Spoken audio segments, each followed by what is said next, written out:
সমগ্র জগৎ ভগবানকে বলছে, ভগবান আমাকে ভালো রেখো। ভারতবর্ষ বলে, হে ভগবান তুমি ভালো থেকো।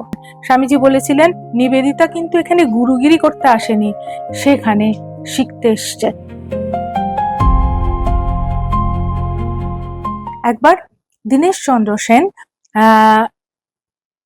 একটা মেলাতে গিয়েছেন এবং মেলাতে একজন যে গান গায়, মেলাতে বসে সে গান গাইছেন এবং গান গাইতে গাইতে সে শিবের একটা আরাধনা করছে বা শিবের সম্পর্কে যে গান গায় লোকগীতি সেইটাতে সে গাইছে।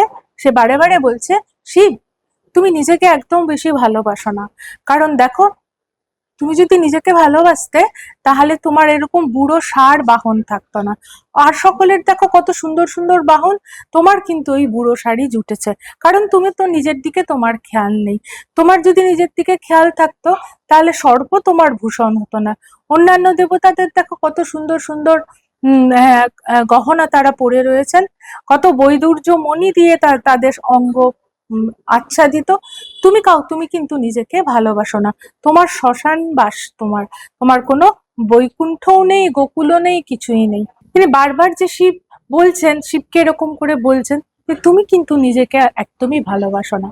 তো নিবেদিতাও বলছেন, আহা আহা কি কথা, কি আশ্চর্য কথা। তখন দীনেশচন্দ্র সেন বলছেন, আপনি এতে কেন এত মুগ্ধ আপ্লুত হচ্ছেন সিস্টার? এর ভেতরে কি এমন আছে? এরকম তো আমরা সবসময় শুনি। নিবেদিতা বলছেন, তুমি বুঝতে পারলে না সেন?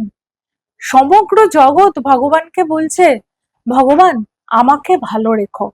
আর ভারতবর্ষ বলে, হে ভগবান তুমি ভালো থেকো।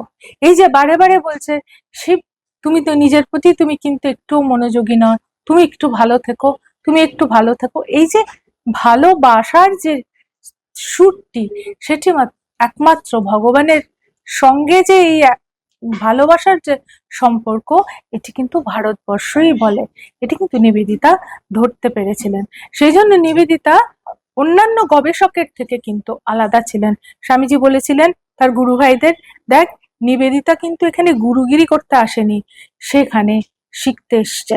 সুতরাং তিনি সত্যি সত্যি শিখে গিয়েছেন এবং তিনি প্রচার করে গিয়েছেন যে ভারতবর্ষ সত্যিকারে কি, ভারতীয় সংস্কৃতি বলতে আমরা কি বুঝি। নিবেদিতা যদি আমরা না পড়ি, নিবেদিতাকে যদি আমরা না জানি, তাহলে আমরা সেই ধ্রুবতারাকে হারিয়ে ফেলবো যে ধ্রুবতারার নাম ভারতবর্ষ। কারণ তিনি ছিলেন সত্যি সত্যি ভারতবর্ষের আকাশে দুর্যোগময় দিনে একটি আলোক বর্তিকা, একটি ধ্রুবতারা।